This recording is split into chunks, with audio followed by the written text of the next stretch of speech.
Gregory Peck, one of Hollywood's most dignified and beloved leading men, was the embodiment of quiet strength, moral conviction, and refined grace. Immortalized through unforgettable performances in classics like To Kill, A Mockingbird, Ramon, Holiday, and Gentleman's Agreement. Yet behind his commanding screen presence and measured voice was a man whose life was touched by profound personal tragedy.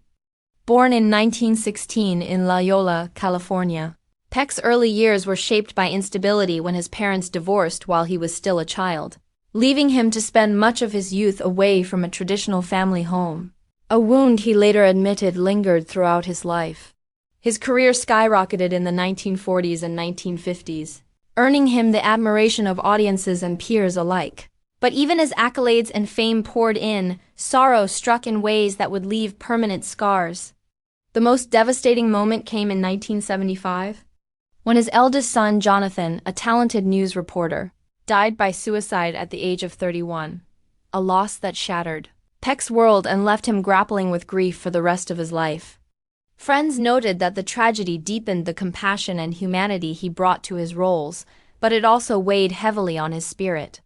Peck, a lifelong humanitarian who championed civil rights, opposed the Vietnam War, and worked tirelessly for charitable causes, often immersed himself in activism and philanthropy, perhaps in part to channel his pain into something meaningful. In addition to personal loss, he faced the inevitable struggles of aging in an industry obsessed with youth, quietly stepping away from leading roles while continuing to work in meaningful projects. His marriage to his first wife, Finnish-born Greta Kukkonen, ended in divorce after 13 years, another private heartbreak. Though he later found lasting love with his second wife, journalist Véronique Pisani, with whom he had 2 children. Through it all, Peck remained remarkably humble, never allowing stardom to erode his values, and often attributing his moral compass to the lessons learned from hardship.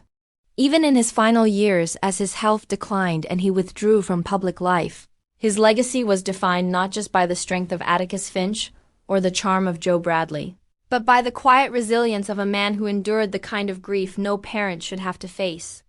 When he passed away in 2003 at the age of 87, tributes poured in from around the world, remembering not only his cinematic brilliance but also the dignity with which he navigated life's most painful chapters.